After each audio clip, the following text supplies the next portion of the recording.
Esse sábado é sábado de reconciliação. Hoje é uma oportunidade que todos nós temos aqui nessa igreja de renovar a nossa aliança, o nosso compromisso com o nosso Salvador Jesus Cristo. É também um dia e uma oportunidade que nós temos para renovar a nossa aliança e o nosso compromisso com as pessoas que estão ao nosso redor. Ou seja, hoje é um dia em que, mais do que nunca, a gente vai ter a chance de amar a Deus acima de todas as coisas e ao próximo como a nós mesmos. A gente começou, algumas semanas atrás, uma série de estudos intitulada Do Poço ao Palácio. A gente chega hoje no terceiro e último capítulo dessa proposta, dessa série de estudos que eu fiz para vocês. E como eu falei no começo de tudo, a nossa ideia principal não era termos uma cronologia da história, o primeiro sermão, a primeira parte, a metade e agora o fim, não. Nós estudamos a história toda nos últimos 2 sábados e faremos assim também hoje, aqui na nossa igreja. A história de José, eu não tenho dúvida, é uma das histórias mais bonitas da Bíblia. E a história de José nos ensina bastante, nos ensina principalmente que a minha família tem jeito, que eu posso mudar e que sem confissão não existe perdão. Bom, algumas orientações que eu queria dar para você antes de eu começar a falar aqui da história de José propriamente dita. Eu já falei, muito obrigado, Johnny. Eu já falei aqui no sábado passado, mas permitam-me reforçar isso aqui hoje. O apóstolo Paulo, no livro de 1 Coríntios, lá no capítulo 11, quando ele traz para a gente as orientações a respeito da ceia do Senhor, ele traz para a gente, eu considero 2 orientações marcantes. A primeira delas: examine-se, pois, o homem, vocês se lembram? A si mesmo. O que isso significa? Isso significa que não é o pastor, o ancianato, ou os diáconos, ou a liderança da igreja, não. Examine-se, pois, o homem a si mesmo. Participar da Santa Ceia do Senhor é uma decisão pessoal de cada indivíduo, de cada pessoa. É você quem decide se você vai ou não participar da Ceia do Senhor. Agora, qual é o contexto que o apóstolo Paulo menciona isso? O contexto do apóstolo Paulo é o seguinte: ao examinar a mim mesmo, ao olhar para mim mesmo, eu vou me achar em falta. Porque nós somos pecadores, todos pecaram e todos carecem da graça de Deus. Então, quando eu me avalio e eu me acho em falta, eu não me acho em falta para ser reprovado e dizer assim: olha, o sangue e o corpo de Cristo não são suficientes para me perdoar, porque eu sou muito pecador. Mas eu vou conseguir resolver os meus problemas. E quando eu resolver os meus problemas, eu volto a tomar a ceia. Não é isso. O contexto é o seguinte: ao avaliar-se a si mesmo, e você se acha como um pecador ou como uma pecadora, o que eu tenho que fazer? Correr para Cristo. Examine-se, pois, o homem a si mesmo, e assim, coma do pão e beba do vinho. Ou seja, ao examinar-se, participe. A regra é a necessidade de cada um. Se você precisa renovar a sua aliança com Deus, o seu compromisso com Deus, se você quer viver mais perto de Cristo, coma do pão e beba do suco. Participe da ceia. A única ressalva que a gente faz é a seguinte: para que isso se torne uma realidade, você antes precisa participar da cerimônia da humildade, que é a cerimônia do lava-pés. Nós temos ainda... Que horas são agora? A partir das 10h30 a gente vai ter só uma sala disponível. Esse horário a gente ainda tem as 3 salas disponíveis para você participar do lava-pés. Se alguém aqui ainda não fez, saia discretamente, lave os pés com alguém e volte aqui para você participar da ceia. Aí surgem as perguntas: pastor, mas eu não sou batizado, eu não sou batizada, eu posso participar da ceia? Examine-se, pois, o quê? Examine-se a si mesmo. Você precisa? Você quer assumir esse compromisso com Cristo? Participe. Mas pastor, eu sou criança, os meus filhos são crianças. Meu filho tem 2 anos de idade, ele pode participar? eu entendo que uma criança com 2 anos de idade não tem condições de discernir o corpo de Cristo. E essa é a segunda orientação do apóstolo Paulo. Ele diz assim, aquele que não tem discernimento do corpo e do sangue de Cristo, ele participa da ceia não recolhendo bênçãos para ele, mas trazendo juízo para si. O que significa esse discernimento? Significa o seguinte: se eu tomo um suquinho e como uma bolachinha, não é isso que a gente está fazendo aqui hoje.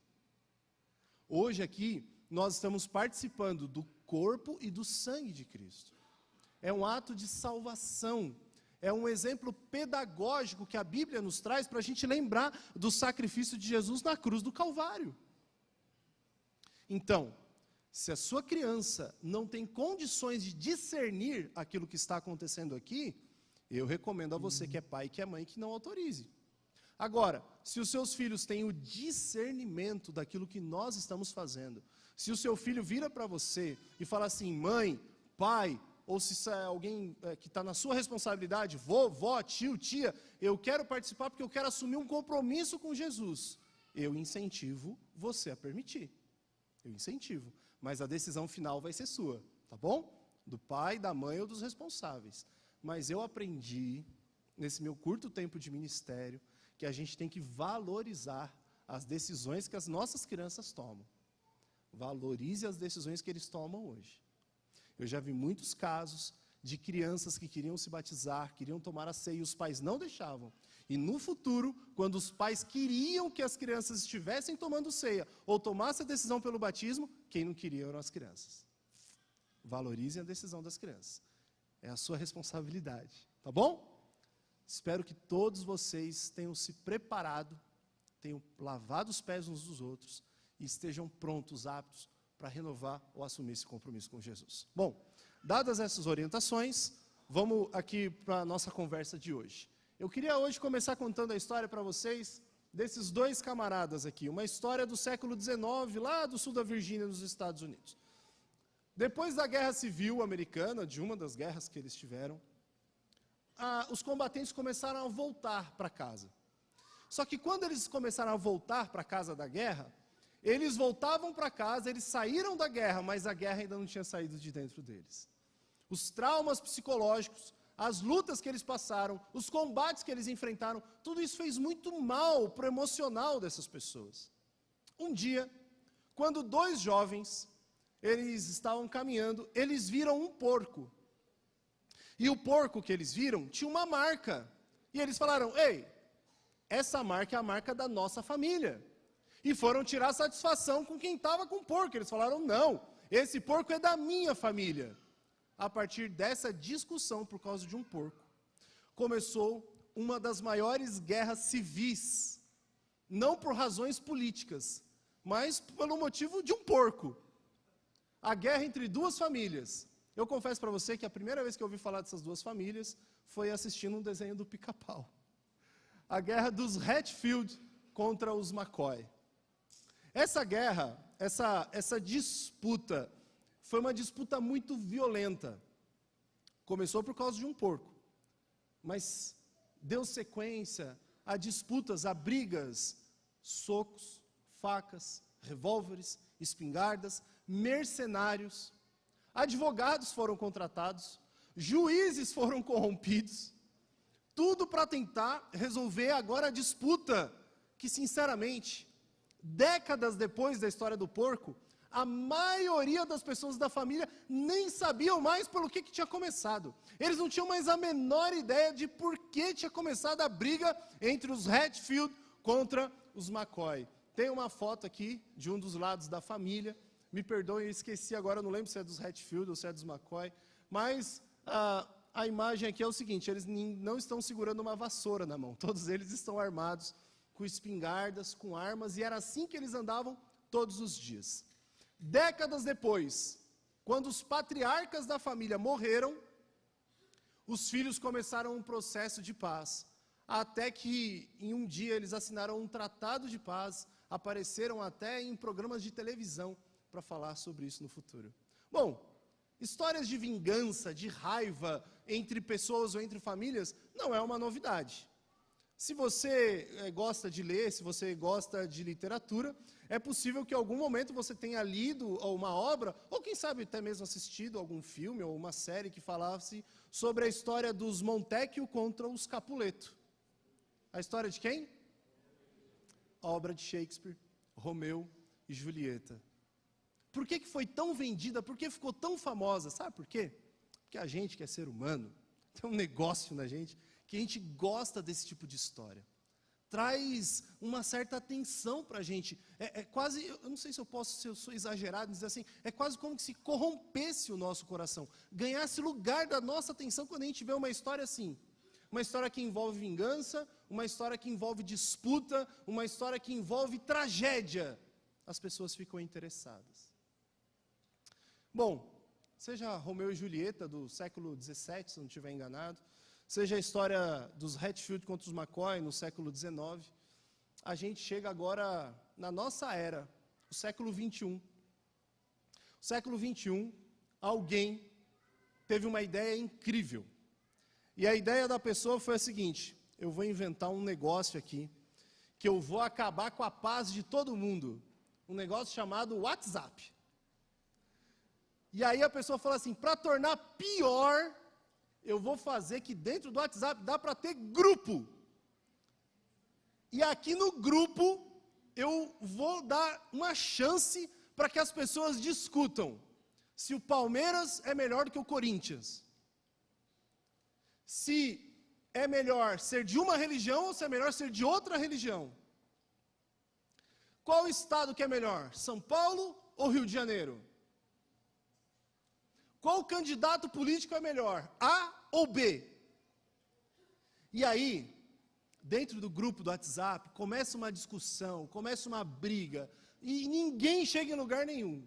A ideia é a seguinte: eu nem quero mais provar que eu estou certo, eu só quero mostrar que ele está errado. O problema é que essa discussão acaba virando uma briga. A briga acaba virando uma desavença. E o resultado final, em muitos casos, são relacionamentos rompidos. Eu não quero mais te ver, eu não quero mais falar com você. A história de José é uma história parecida com essas histórias que eu estou tentando te contar. A história de José é mais ou menos assim. José era o filho predileto do seu pai, um menino sonhador.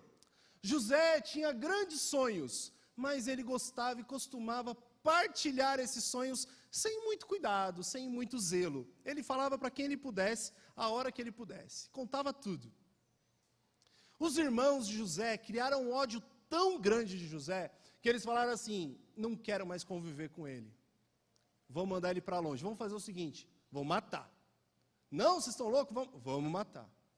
Um deles, chamado Judá, falou assim, não, ao invés da gente matar José, vamos vender José para a gente ganhar um dinheirinho. 20 moedas de prata. Eles eram em 10 irmãos, 2 moedinhas para cada um. Venderam José como escravo para o Egito. José foi para a casa de Potifar, um dos chefes da guarda do faraó. Na casa de Potifar, José foi muito bem, funcionário do mês. Foi promovido, virou líder, o mordomo da casa. Mas ele foi falsamente acusado de um estupro e foi preso. Passou alguns anos na cadeia, até que ele começou a trabalhar nos sonhos de outras pessoas. E ao interpretar o sonho do copeiro do rei, 2 anos depois dele haver interpretado o sonho do copeiro do rei, José teve a chance. Ele saiu da prisão e foi para o palácio.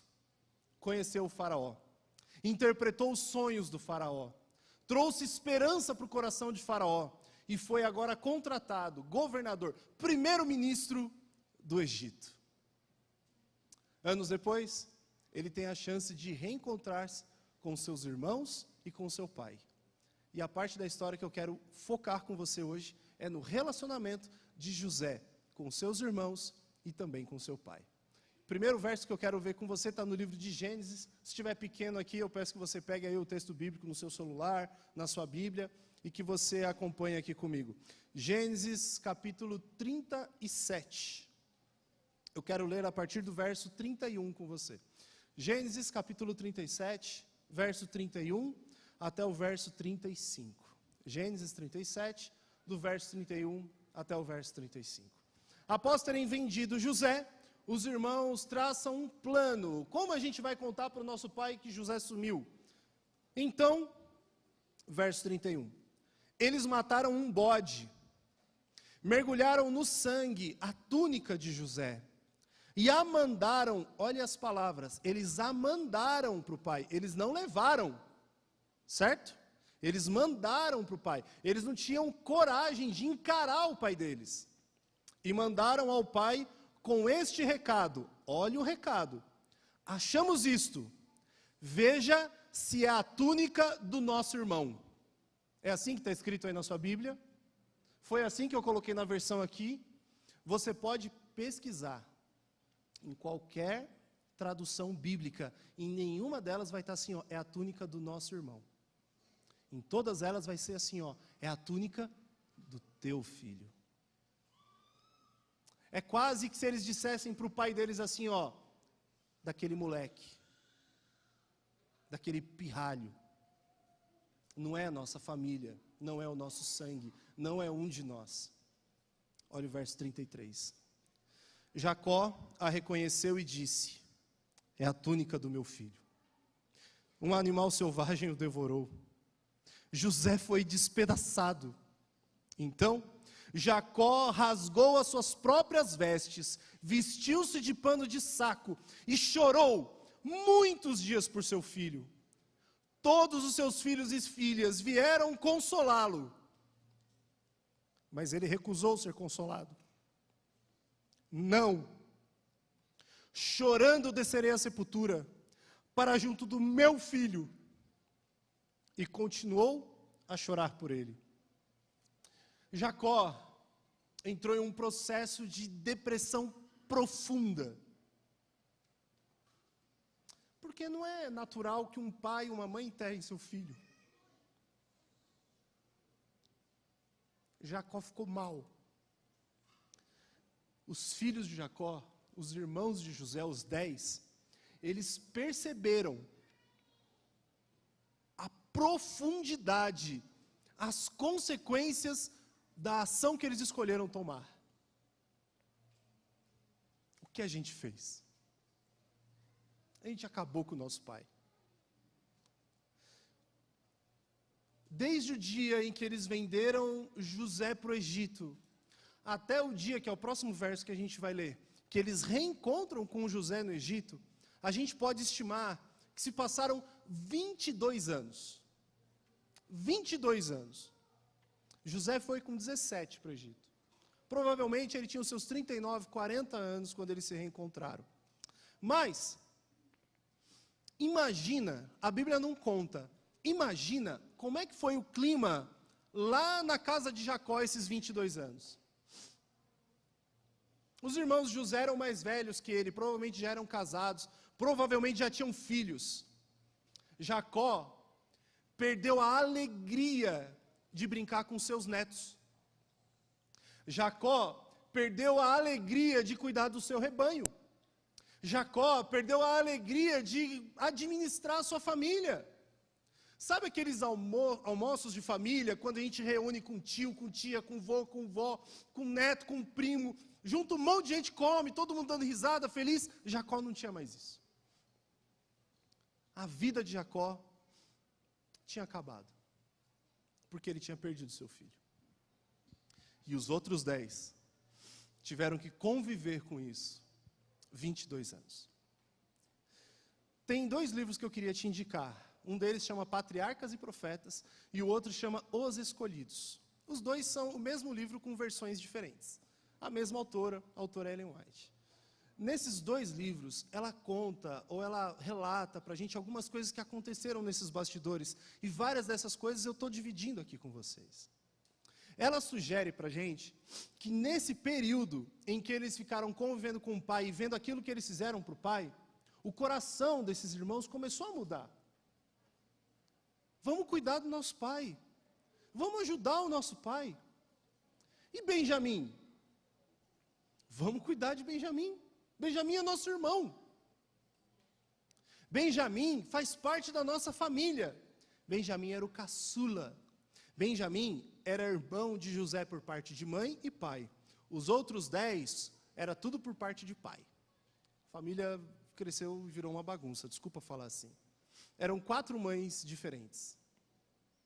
Filhos do mesmo pai, de 4 mães diferentes. José e Benjamim eram os filhos prediletos. Só que aí eles começaram a falar, o que a gente fez? A gente não matou só o nosso irmão. A gente não se livrou do nosso irmão. A gente perdeu o nosso pai. Vamos cuidar dos negócios do nosso pai. Vamos fazer o seguinte. Vamos cuidar um do outro. Vamos virar uma família de verdade. Ninguém gosta de enfrentar ou de passar por uma tragédia, obviamente. Mas algumas situações difíceis que a gente passa podem ser oportunidades para a gente mudar algumas coisas dentro da nossa casa, dentro da nossa família.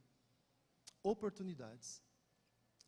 O problema é que os irmãos, ainda que eles tenham mudado, eles não tinham confessado para o pai o que eles tinham feito. Eles não tinham coragem. E eu queria te dizer, sem confissão, nunca vai ter perdão. E sem perdão, nunca vai ter paz. O salmista, no Salmo 32, ele diz assim para a gente, enquanto escondia os meus pecados, o meu corpo definhava de tanto gemer. Pois de dia e de noite, a tua mão pesava sobre mim. A minha força foi se esgotando como em tempo de seca. Sem confissão não há perdão. No seu relacionamento com Deus e no seu relacionamento familiar. Se existe algo que precisa ser restaurado dentro da sua casa, no seu casamento, no seu relacionamento com seus filhos, no seu relacionamento com seus irmãos, no seu relacionamento com os seus pais, no seu relacionamento com a sua igreja, confesse, perdoe e receba o perdão. Busque o perdão, aceite o perdão que Cristo tem para você e que as pessoas podem te oferecer também. Enquanto não houver confissão, não existe perdão. Enquanto não há perdão, ninguém consegue viver em paz. Mesmo assim, convivendo com a culpa, eles se esforçaram, mudaram. Bom, saltamos 22 anos na história. A gente vai lá para o livro de Gênesis, agora 42. Gênesis 42, verso 21. O texto sagrado diz que eles tiveram um encontro com o irmão deles. Aquele sonho antigo que eles haviam tido, que José havia tido, agora começa a se tornar realidade. Gênesis 42, verso 6. José era o governador do Egito, e era ele quem vendia trigo a todo o povo da terra. Por isso, quando os irmãos de José chegaram, curvaram-se diante dele com o rosto em terra. O sonho de José começa a virar realidade. Só que tem uma coisa sobre sonhos que eu esqueci de falar no meu primeiro sermão dessa série. Sabe o que é? Cuidado com os sonhos que você tem. Porque às vezes, eles podem virar realidade. E muitas vezes, eles não vêm do jeito que você pensou que seria. Com todo esse pano de fundo dessas últimas 3 semanas, você consegue imaginar o sentimento de José vendo seus irmãos ali? Seus 10 irmãos? 22 anos depois? José, ele estava com uma aparência diferente. Ele agora era um homem, mas ele se vestia de uma maneira diferente dos seus irmãos. O seu penteado não era como era antigamente. O seu idioma já não era mais o mesmo deles. E na presença deles, José não falava hebraico. Na presença dos seus irmãos, ele apenas usava o idioma egípcio. Para que os irmãos conversassem livremente, sem ter ideia de que ele ouvia tudo que eles falavam. José era um estrategista. Quando eles se curvam na frente de José, José faz uma viagem no tempo, 22 anos no passado. José volta para o poço. Porque todas as vezes que a gente precisar encarar alguma coisa do nosso passado que está mal resolvida, a gente volta para o poço. Enquanto a gente não colocar um ponto final em algumas situações que fazem mal para a gente fica dentro do poço. José voltou lá para o fundo do poço. E quando ele olhava para os seus irmãos curvados, era como se ele estivesse olhando para cima e gritasse: me tira daqui, me salva, me ajuda. Os irmãos não sabiam de nada. José então atende, mas começa com um diálogo meio estranho. Vocês são espiões. Vocês vieram aqui para fazer mal para o Egito. Eu não vou vender nada para vocês. Vocês querem pegar as coisas do Egito, querem levar para a terra de vocês e vão voltar aqui com o exército. Olha, vocês são ladrões. Não, imagina, escuta, a gente tem família, nós temos filhos, nós temos um pai já idoso, a gente precisa voltar com alguma coisa, senão todo mundo vai morrer de fome. Vocês têm um pai idoso? José descobriu, meu pai está vivo. E a família de vocês é só isso? Não, não. A gente ainda tem mais um irmão que não veio, porque ele é o irmão mais novo, ele ficou cuidando dos negócios lá. Benjamim está vivo. Mas será que Benjamim está bem? Será que eles estão tratando bem o meu irmão? Meu irmão caçula? Faz o seguinte. Traz o seu irmão mais novo aqui. Se o seu irmão mais novo vier aqui, eu vendo para vocês tudo que vocês quiserem. A gente não pode fazer isso. Nosso pai não ia deixar. A gente já perdeu um irmão uma vez. E esse irmão é muito precioso para o nosso pai. A gente não pode tirar ele de lá. Não, não tem negociação. Ou vocês trazem ele aqui para comprovar que a história de vocês é verdadeira, ou vai todo mundo para a prisão. A gente não tem o que fazer. Sabe o que José fez? Prendeu todo mundo. Foi todo mundo para a cadeia. 3 dias presos. O problema é que enquanto esses 10 irmãos estavam dentro de uma prisão, José estava preso com eles. José estava no fundo do poço com eles. Sabe o que uma pessoa má pode fazer de pior com você? Tem gente que pensa assim, ó, um assassino. A pior coisa que um assassino pode fazer é matar alguém. Um ladrão. A pior coisa que um ladrão pode fazer é roubar alguém. Sabe que não é? Dá para ficar pior. A pior coisa que uma pessoa má pode fazer é tornar você tão má quanto ela. A pior coisa que um assassino pode fazer é fazer você virar um assassino. A pior coisa que um ladrão pode fazer é tornar você um ladrão. A pior coisa que um mentiroso pode fazer é fazer de você um mentiroso, uma pessoa desonesta. E esse é o segundo momento da história de José, que José está dentro de um poço, agora não físico, mas emocional, e ele precisa tomar uma decisão. Faço com eles o que eles fizeram comigo? Eu tenho toda a autoridade. Eu posso fazer eles virarem escravos. Ou eu posso deixar eles continuarem presos. E essa hora é a hora da história que fica nítida, uma lição que eu queria muito que você aprendesse para a sua vida, que eu aprendi e me fez muito bem quando eu aprendi. Sabe qual que é? Essa hora é a hora que José descobriu que ele pode perdoar. Eu vou perdoar os meus irmãos. Eu não vou fazer com eles o que eles fizeram comigo. Eu não vou descer no mesmo nível com eles que eles desceram comigo. Eu não vou me tornar tão mal para eles como eles foram para mim. Mas, alguém disse uma vez que tudo que a gente fala antes do mais é como se não valesse, né? O mas acaba com tudo. Mas nem sempre é verdade. Mas, eu preciso descobrir uma coisa. Será que eu consigo conviver com eles? Eu sou capaz de perdoá-los.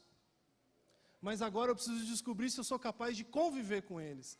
Porque se eles ainda são pessoas mentirosas, gananciosas, invejosas, orgulhosas, pessoas ruins, eu não preciso conviver com eles. Mas eu preciso perdoá-los. Você consegue entender a diferença entre essas duas coisas? Eu não sou obrigado a viver com gente ruim. Mas, biblicamente, eu tenho o dever cristão de perdoar o mal que me fizeram. Porque enquanto eu não perdoo alguém do mal que a pessoa me fez, já ouviu falar? É como se você tomasse veneno querendo que a outra pessoa morra. Você está trazendo mal para você. É você que carrega aquela bagagem pesada de rancor, de ressentimento. Perdoa. Solta a bagagem. Libera. E aí você vai ter paz. você vai conseguir seguir. Bom, eu vou perdoar os meus irmãos, mas eu preciso fazer alguns testes. E esses testes vão me mostrar se os meus irmãos, de fato, agora são pessoas decentes, pessoas com quem eu posso conviver. E aí eu quero ver com você aqui os testes, ou os passos que José resolveu dar para fazer esses testes. O primeiro deles era o seguinte, leva comida, mas vocês vão ter que voltar aqui com o irmão de vocês mais novo. A gente já disse que a gente não pode fazer isso. Um vai ficar. E o que ficar só vai ser liberto quando vocês voltarem com o mais novo. Sabe o que aconteceu nessa hora? Uma briga entre os irmãos, para ver quem ia ficar. Porque nenhum deles queria deixar ninguém para trás. E José viu isso. O irmão mais velho ficou lá, o responsável, o primogênito. E eles voltam para a casa do pai deles. Quando eles chegam lá, Jacó fala, deu tudo certo? Vocês demoraram mais do que eu esperado. Pai, a gente tem um negócio para te contar. Cadê o Simeão? Eu falei que era Rubem, acho que é Simeão quem fica. É isso, né? Cadê o Simeão? Pai, cadê o Simeão? Pai, deixa a gente falar. Eu imagino Jacó fazendo assim, Pai, as coisas não saíram do jeito que a gente planejou.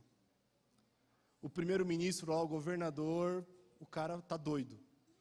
O cara falou que a gente é mentiroso, o cara falou que a gente é ladrão, e o cara falou que é o seguinte, que a única forma da gente provar que a gente está falando a verdade é se a gente levasse para lá o irmão mais novo que a gente falou para a gente que a gente tinha.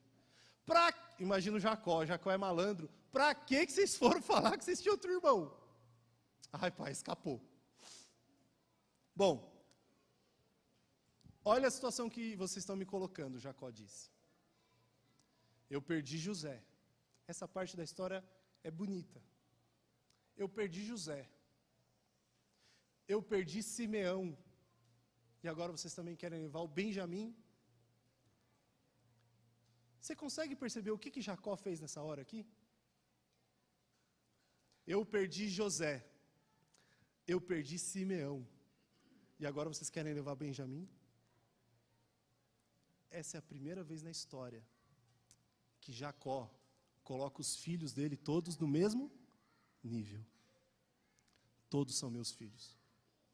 Porque nos 22 anos que passaram, não foram só os filhos que mudaram, não foram só os 10 irmãos que mudaram, Jacó também mudou.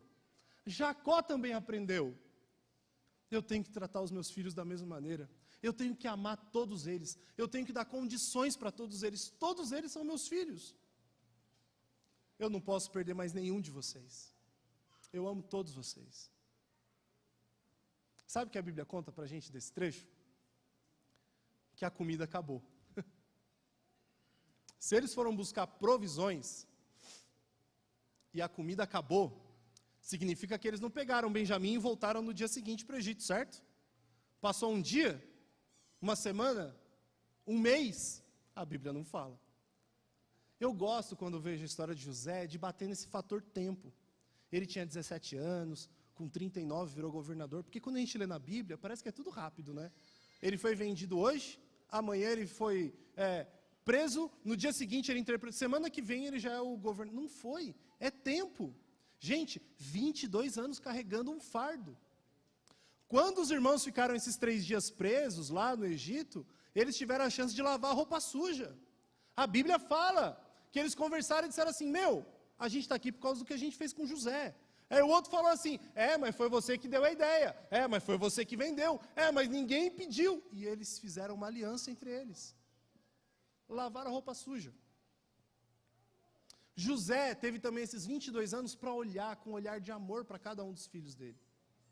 Quando a comida acabou, Jacó fala assim, beleza, a comida acabou, não tem mais o que fazer, vamos levar o Benjamim. E aí é o momento que eles resolvem voltar para o Egito com autorização do pai para levar o Benjamim. Nessa hora, agora sim é Rúben. Nessa hora, Rúben, que é o mais velho, fala assim: pai, deixa eu levar. Se ele não voltar, o senhor pode ficar com todos os meus filhos. Deixa eu levar.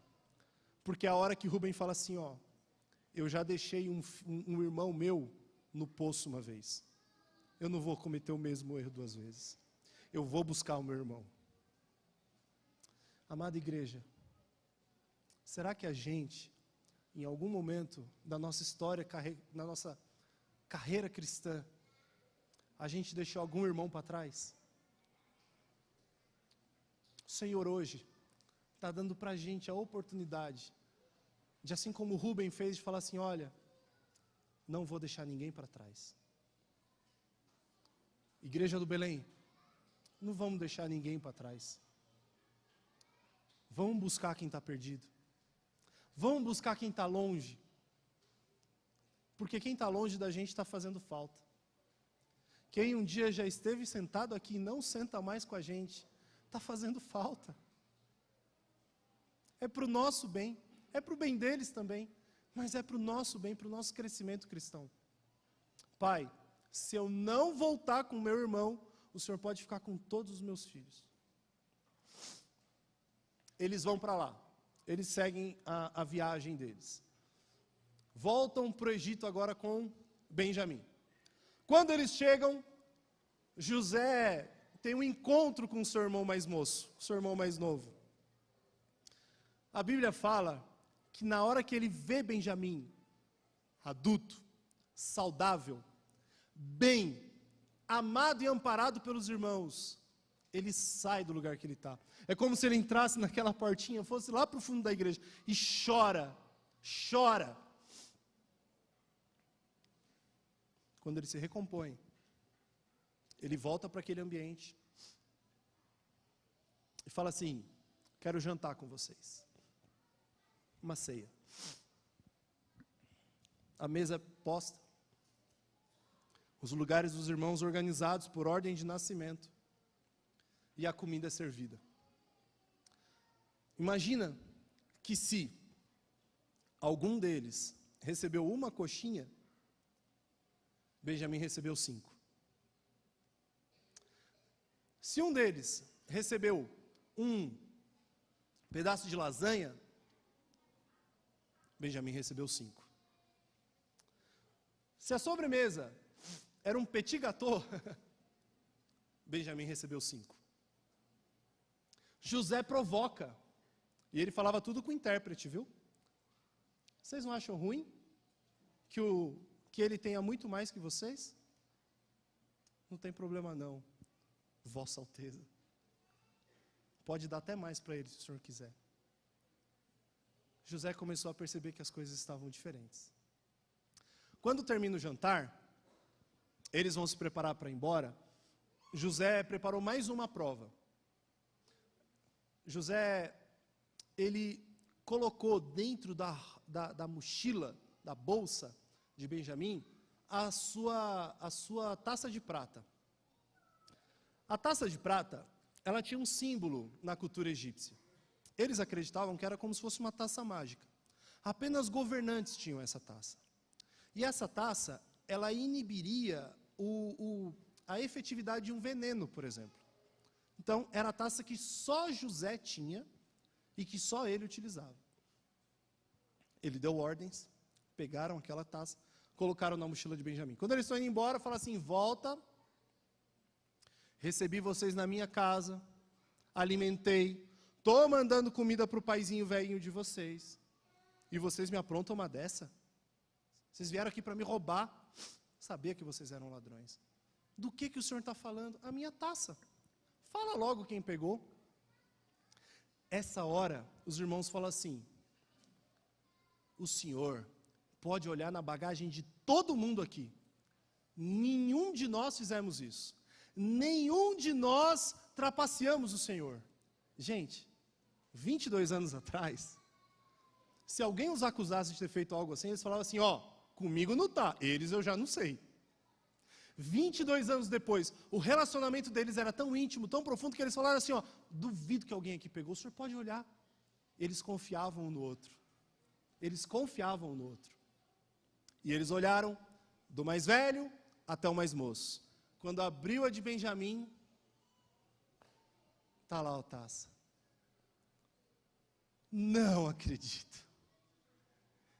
Não, eu não peguei. Os irmãos escutam Benjamim e falam assim, ele não ia fazer isso. Não tem jeito. Mas faz o seguinte, José fala. Pode todo mundo ir embora. Deixa só ele aqui. O castigo é só para ele, não é para vocês. De vocês eu gosto, o meu problema é com ele. Deixa eu ler a Bíblia com vocês mais uma vez. Gênesis, capítulo 44, versos 33 e 34. Gênesis, capítulo 44, versos 33 e verso 34. Diz assim: por isso, agora te peço, por favor, deixa o teu servo ficar, ele fala dele mesmo, como escravo do meu senhor no lugar do jovem, e permite que ele volte para lá com os seus irmãos. Como? Como poderei eu voltar ao meu pai, sem levar o jovem comigo? Não. Não posso ver o mal que sobreviria para o meu pai. Quem que faz esse discurso? Judá. Aquele que teve a ideia de matar, aquele que teve a ideia de vender, o sangue frio. Agora, José está vendo o irmão dele falar, não, ele tem que voltar. Eu fico no lugar dele. Eu morro no lugar dele. Eu fico como escravo no lugar. O senhor faz comigo o que o senhor quiser, mas deixa o meu irmão voltar para casa, porque se ele não voltar, eu não vou conseguir ver o sofrimento na vida do meu pai. Aquele que 22 anos antes tinha vendido o irmão por causa de 2 moedas. Hoje fala assim, eu não consigo ver o meu pai sofrer. Altruísta. Mudou ou não mudou? Transformação. Essa hora é a hora que José não se aguenta. Essa hora é a hora que José se revela para os seus irmãos. Capítulo 45, versos 3 e 4. Então, disse José aos seus irmãos, eu sou José. Meu pai está vivo. Você tem saudade de alguém? Tem alguém que faz tempo que você não vê e você queria ver de novo? Imagina a saudade que José está do pai dele. Meu pai está vivo. Os irmãos dele ficam quietos. Eles não conseguem falar. Chega mais perto, diz José. Eu sou José, o irmão de vocês, aquele que vocês venderam para o Egito. Vai chegar um dia, e esse dia não está muito longe, que a gente vai para o céu. Que a gente vai reencontrar as pessoas que a gente ama, que descansam no Senhor. Você consegue imaginar a felicidade que a gente vai ter nesse dia? É a morte da saudade. Eu sou José. Dá um abraço aqui em mim. Eu estou com muita saudade de vocês também. Vocês mudaram. Querida igreja, existe alguma coisa na sua vida ou no seu coração que precisa ser restaurada?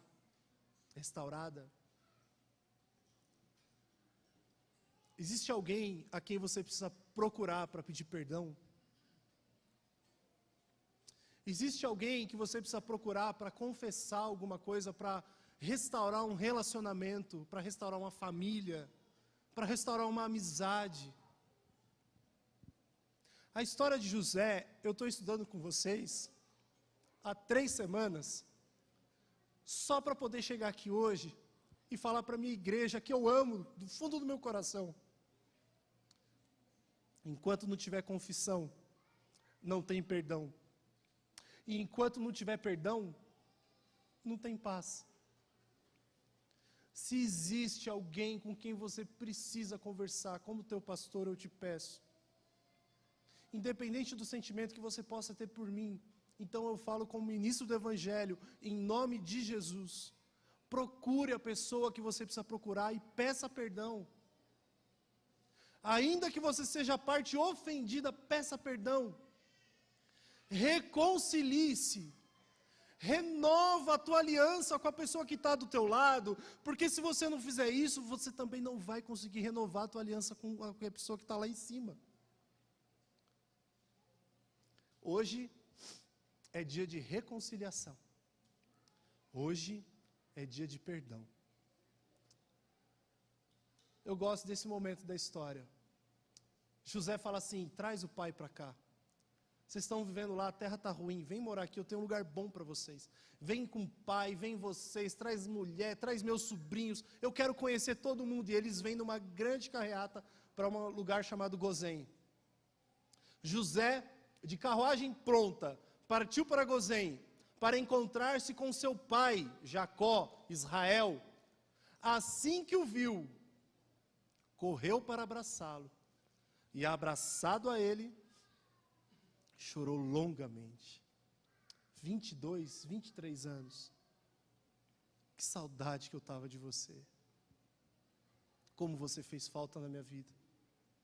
Mas, pai, eu lembrei de tudo que o Senhor me ensinou. Israel disse a José: agora eu já posso morrer, pois eu vi o seu rosto e sei que você ainda está vivo. Sabe como que essa história termina?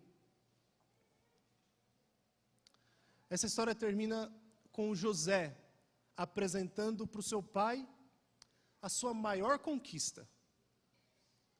Alguns podem pensar que ele mostrou o seu anel, o anel de governador.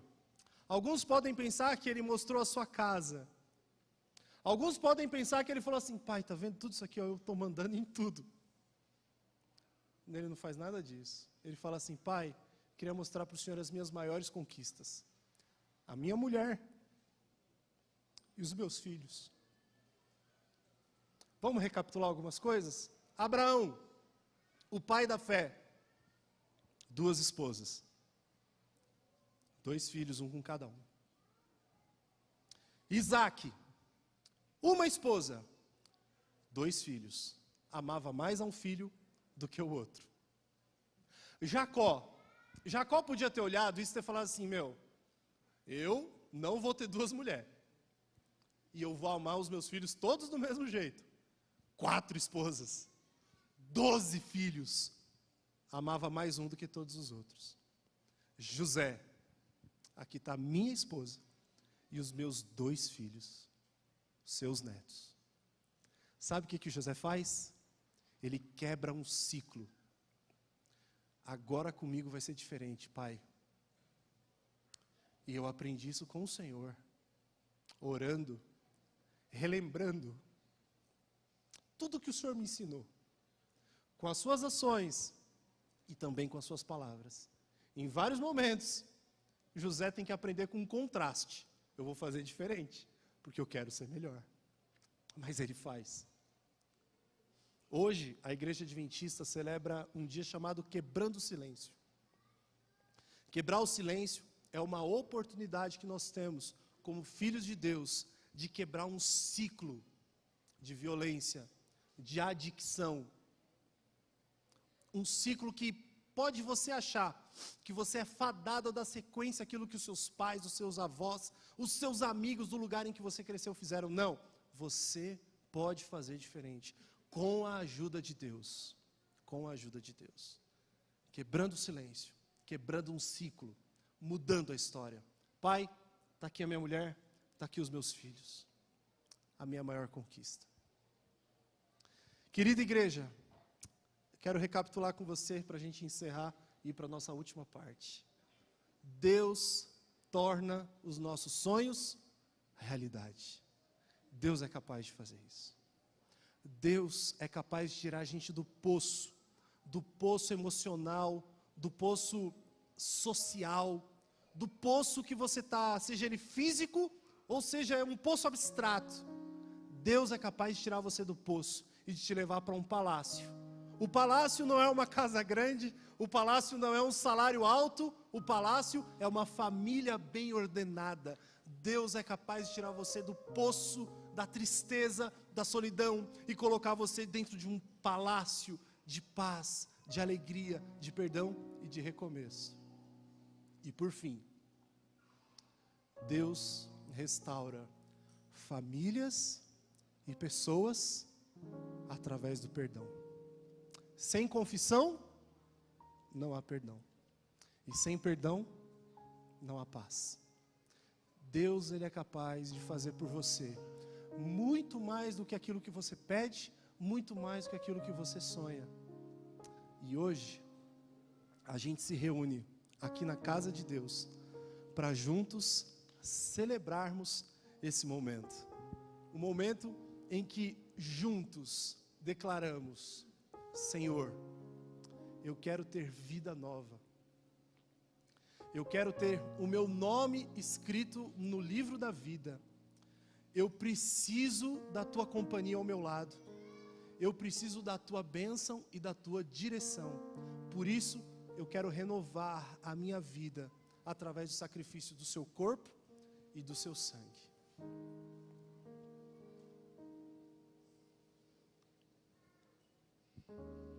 Podem vir os diáconos.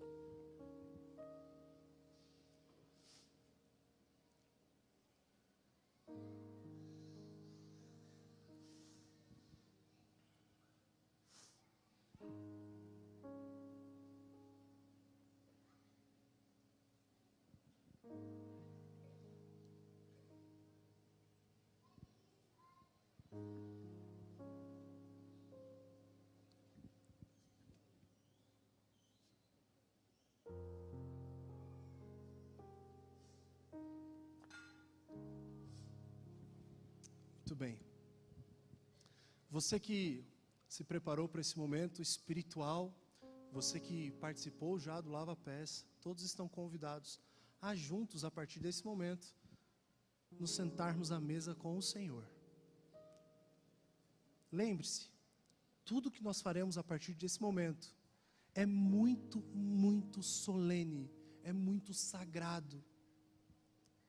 E a minha oração, ao longo dessa semana, das últimas semanas, é para que hoje você tenha um encontro tão profundo com o seu Salvador, que você consiga perdoar, que você consiga pedir o perdão. Afinal de contas, se nós queremos receber o perdão do nosso Pai que está nos céus, nós precisamos perdoar os nossos semelhantes.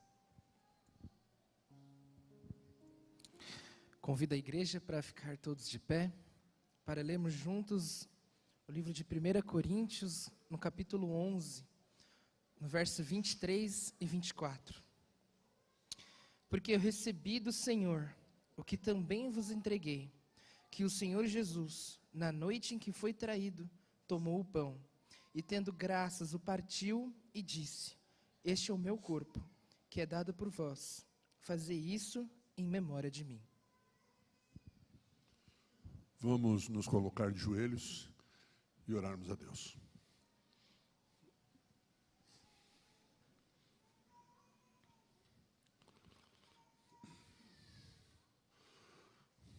Senhor Jesus, nós estamos aqui diante do Senhor, diante do Teu corpo, para pedir que o Senhor nos abençoe. Que o Senhor abençoe o corpo do qual iremos participar agora todos juntos, querido Pai. Esse é um simbolismo precioso, é um simbolismo importante, porque o Seu corpo foi dilacerado, foi judiado, foi massacrado por amor de cada um de nós que estamos aqui.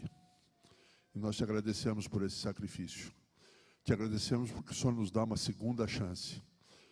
E essa chance é eterna, querido Pai. Nós queremos que isso chegue muito rápido, muito logo. Queremos viver com o Senhor, queremos rever os nossos queridos que descansam em Ti.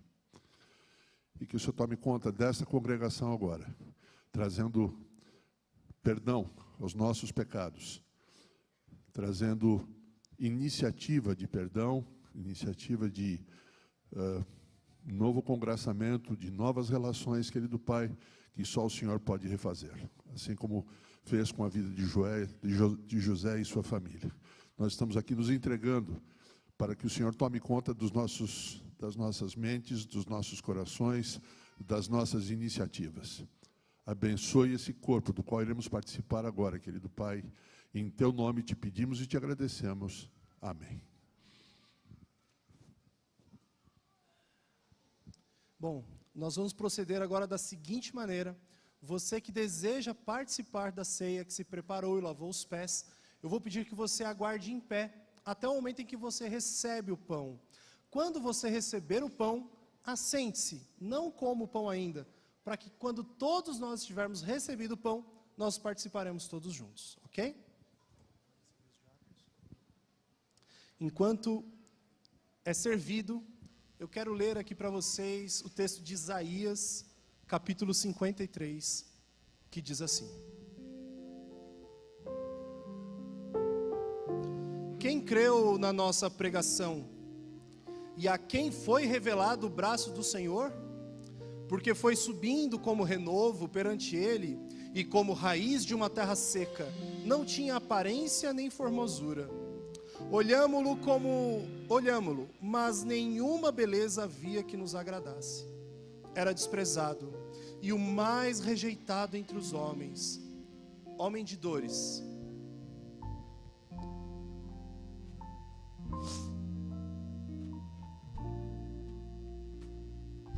e que sabe o que é padecer. E como um de quem os homens escondem o rosto, era desprezado, e dele não fizemos caso. Certamente, ele tomou sobre si as nossas enfermidades, e as nossas dores levou sobre si. E nós o reputávamos por aflito, ferido de Deus e oprimido. Mas ele foi traspassado pelas nossas transgressões, e moído pelas nossas iniquidades. O castigo que nos traz a paz estava sobre ele, e sobre as suas pisaduras fomos sarados.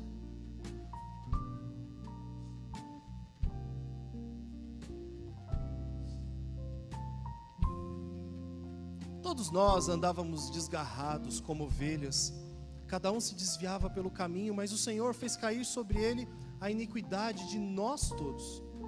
Ele foi oprimido e humilhado, mas não abriu a boca. Como cordeiro foi levado ao matadouro, e como ovelha muda perante os seus tosqueadores, ele não abriu a boca. Por juízo opressor foi arrebatado, e da sua linhagem, quem dela cogitou? Porquanto foi cortado da terra dos viventes, por causa da transgressão do meu povo foi ele ferido. Designaram-lhe a sepultura com os perversos, mas com o rico esteve na sua morte. Posto que nunca fez injustiça, nem dolo algum se achou em sua boca. Todavia, ao Senhor agradou moê-lo, fazendo-o enfermar. Quando der ele a sua alma como oferta pelo pecado, verá a sua posteridade, prolongará os seus dias, e a vontade do Senhor prosperará nas suas mãos. Ele verá o fruto do penoso trabalho da sua alma, e ficará satisfeito, o meu servo, o justo. Com o seu conhecimento, justificará muitos, porque as iniquidades deles levará sobre si. Por isso, eu lhe darei muitos como a sua parte, e com os poderosos repartirá ele o despojo, porquanto derramou a sua alma na morte. Foi contado com os transgressores, contudo, levou sobre si o pecado de muitos, pelos transgressores ele intercedeu.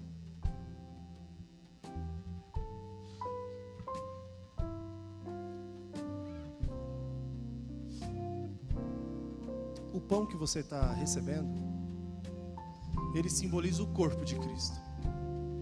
Existe uma frase que ensina pra gente que a gente é aquilo que a gente come. E se hoje você crê que você está participando de um símbolo do corpo de Cristo, É como se você automaticamente fizesse uma oração e dissesse: Senhor, eu quero que o Senhor habite em mim. Eu quero que o Senhor faça parte da minha vida. Eu quero que o Senhor tome conta de mim. Eu quero que o Senhor preencha o vazio da minha alma. Eu quero que o Senhor complete a minha mente, o meu coração. Eu quero que o Senhor faça por mim aquilo que eu sou incapaz de fazer por mim mesmo. Se você está com pão em mãos, eu sugiro a você que você nesse momento feche seus olhos. Converse com Deus. O que você quer que Ele faça por você? Como você quer que Ele complete a sua vida? Converse com Ele. Abra o seu coração para Ele.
Alguém não recebeu?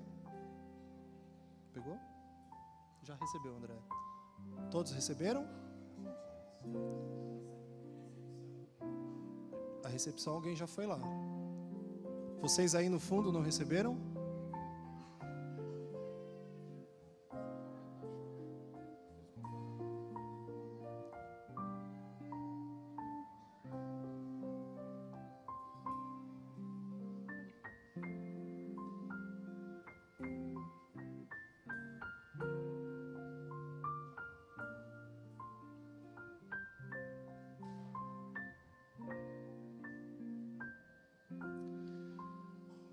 Em espírito de oração, convido a congregação, a todos nós participarmos junto do pão. Fique à vontade.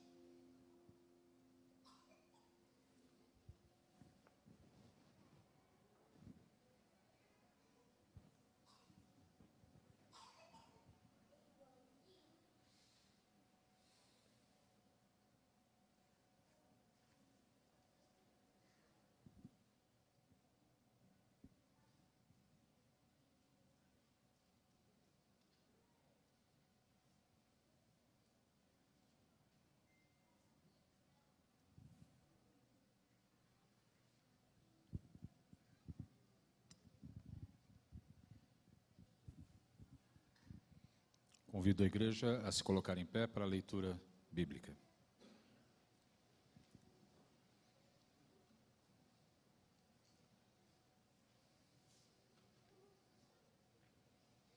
Da mesma forma, depois da ceia, ele tomou o cálice e disse: Este cálice é a nova aliança no meu sangue. Façam isso sempre que o beberem em memória de mim. Porque sempre que comerem deste pão e beberem deste cálice, vocês anunciam a morte do Senhor até que Ele venha. Nesse espírito de oração, nós vamos nos ajoelhar novamente para pedirmos a bênção sobre o vinho. Convido a todos.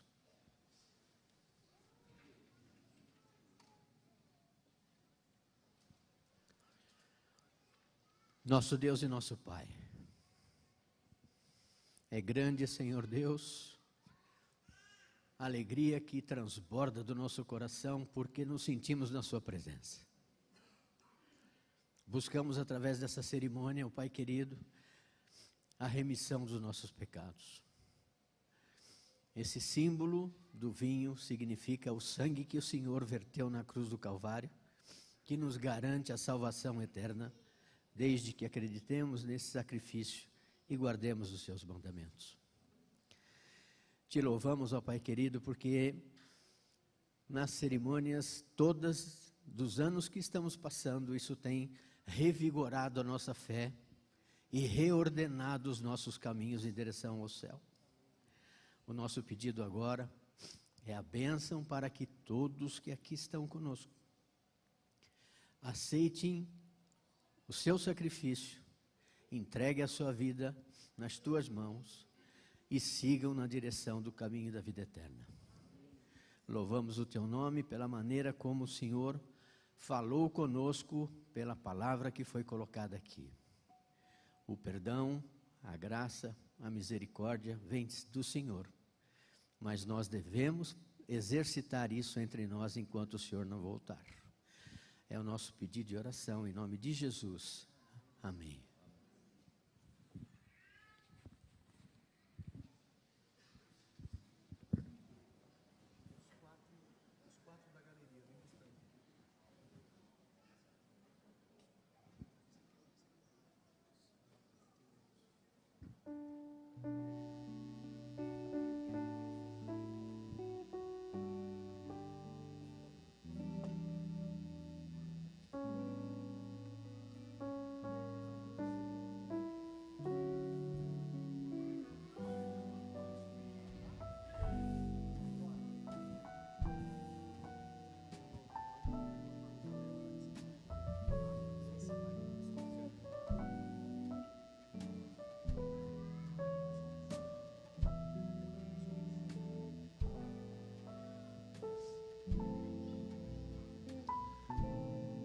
Procederemos da mesma maneira. Você que vai participar, por gentileza, fique em pé. Ao receber, assente-se. Aguarde um pouquinho para que participemos todos juntos. Eu quero ler para você o livro do Evangelho de João, capítulo 17. A oração que Jesus fez pelos seus discípulos é a oração que Jesus faz hoje por cada um de nós aqui também. Tendo Jesus falado essas coisas, levantou os olhos ao céu e disse: Pai, é chegada a hora. Glorifica o teu Filho para que o Filho te glorifique a ti. Assim como lhe conferiste autoridade sobre toda a carne, a fim de que ele conceda a vida eterna a todos os que lhe deste. E a vida eterna é essa, que te conheçam a ti, o único Deus verdadeiro, e a Jesus Cristo, a quem enviaste.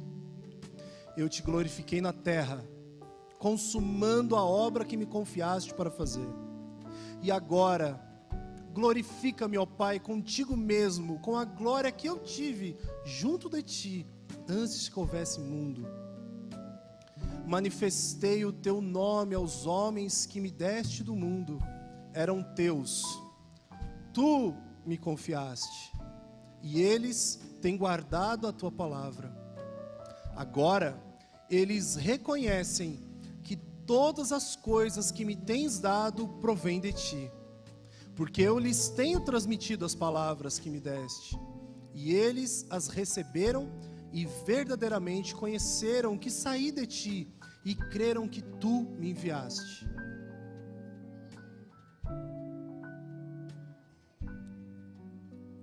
É por eles que eu rogo. Não rogo pelo mundo, mas por aqueles que me deste, porque são teus. Ora, todas as minhas coisas são tuas, e as tuas coisas são minhas, e neles eu sou glorificado. Já não estou no mundo, mas eles continuam no mundo, ao passo que eu vou para junto de ti, Pai Santo. Guarda-os em teu nome que me deste, porque para que eles sejam um.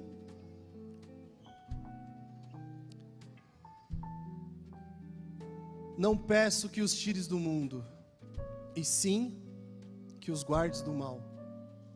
Eles não são do mundo, como também eu não sou. Santifica-os na tua verdade, a tua palavra é a verdade.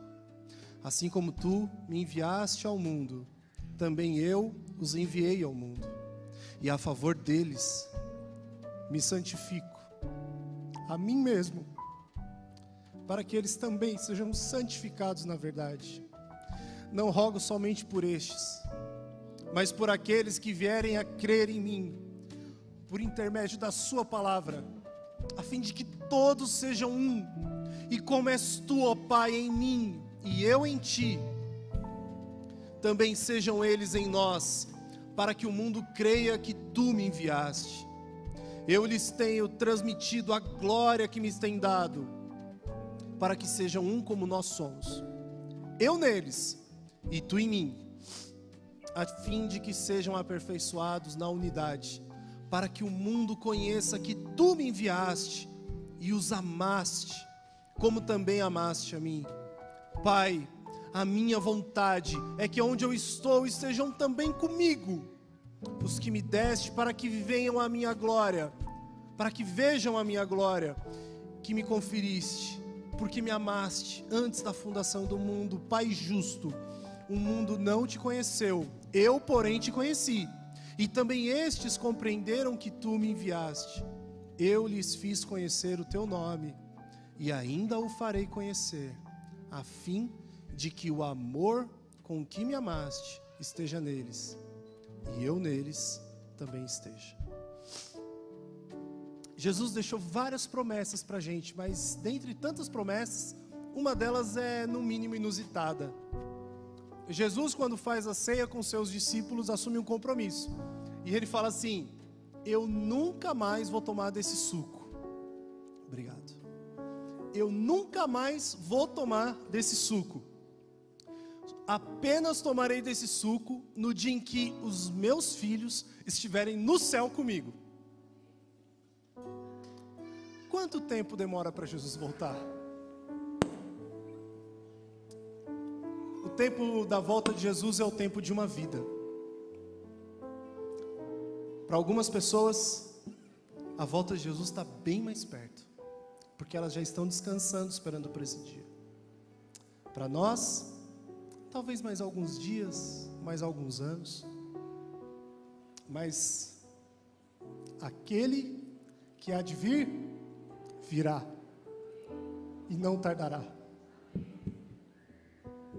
Ao participarmos junto do suco, eu clamo a você, peça para que Cristo lave a tua alma, e peça para que Ele se torne o centro da sua vida.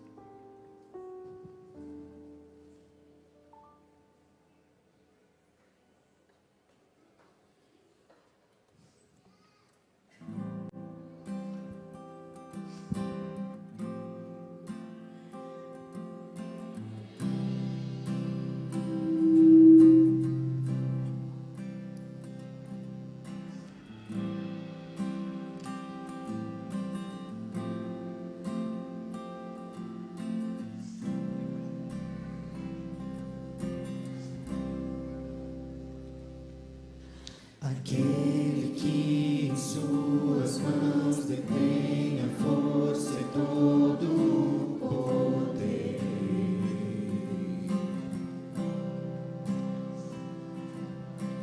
Aquele que promete a vida eterna a todo que nele crê.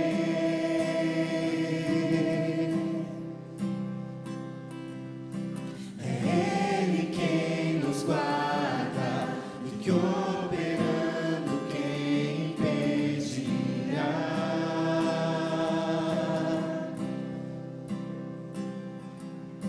Ao guarda de Israel, clamamos, ouça nossa voz aqui. Reina em nós, venha a nós seu reina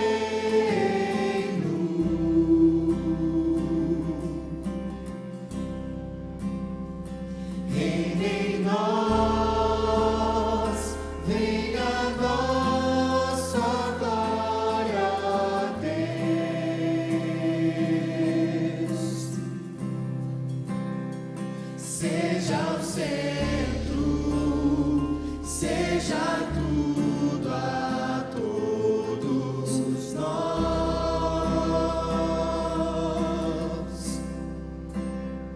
Seja o centro, seja tudo a todos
Será que a gente pode cantar de pé? Vamos levantar?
Eu tenho 39 anos.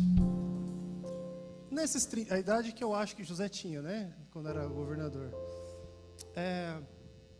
Eu aprendi uma coisa nesses anos, sabe, gente? Uma coisa tão simples, mas muito verdadeira. Eu aprendi que gente salva é gente feliz. E se tem um momento na vida que a gente pode falar sem medo de errar, que a gente está salvo, é agora. Daqui a pouco já. Mas eu não creio que uma vez salvo, salvo para sempre. Mas eu creio que se Cristo coloca o nosso nome no livro da vida, o diabo não tem poder para tirar. É só você que pode tirar o seu nome de lá. E se hoje você toma uma forte decisão de sair do poço do pecado e entrar no palácio da glória de Deus, eu posso afirmar em nome de Cristo Jesus que você está salvo. Então, gente salva é gente feliz. Só que eu não estou vendo você sorrir. Vamos fazer o seguinte, ó. Tem várias maneiras da gente colocar a nossa felicidade para fora. Sorrindo, abraçando, várias formas. Uma delas é cantando. Eu ainda não vi essa igreja tremendo quando vocês cantam, mas eu queria ver isso acontecer agora. A gente vai cantar agora uma música muito antiga, tão antiga quanto nossa igreja, mas uma música poderosa, que fala da nossa esperança. Você conhece? Se não conhece, a letra vai aparecer aqui. Mas é o seguinte, eu queria que você cantasse. Não se preocupa com a afinação. Eu quero empolgação. Põe para fora a sua voz. Vamos louvar o nome do Senhor. Vamos fazer aqui o maior coral que essa igreja já viu. Para a parede da igreja tremer. Para o céu celebrar. E para o inferno ficar com medo. Vamos deixar um recado aqui hoje. Que a gente está salvo. E que a gente está pronto para a volta de Jesus. Vamos cantar?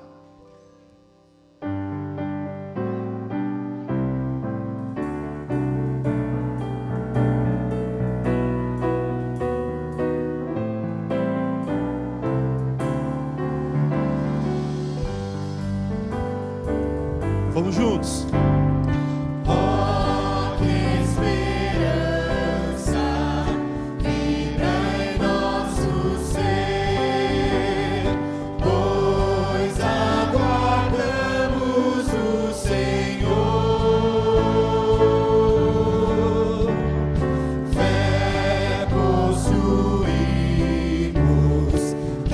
Jesus nos dá fé na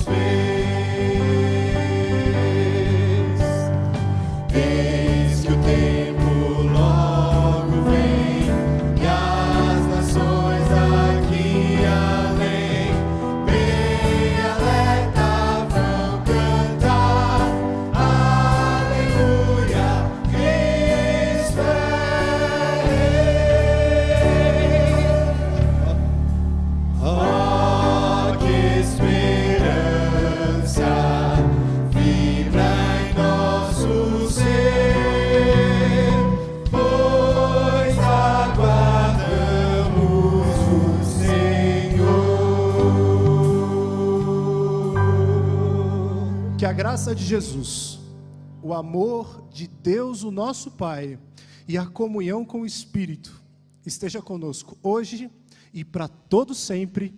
Amém. Pode se assentar.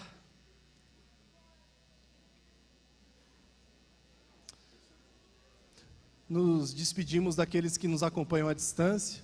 Que Deus te abençoe, que a graça de Jesus esteja habitando em você e que você tenha sentido o nosso amor e o nosso afeto ao longo do culto de hoje.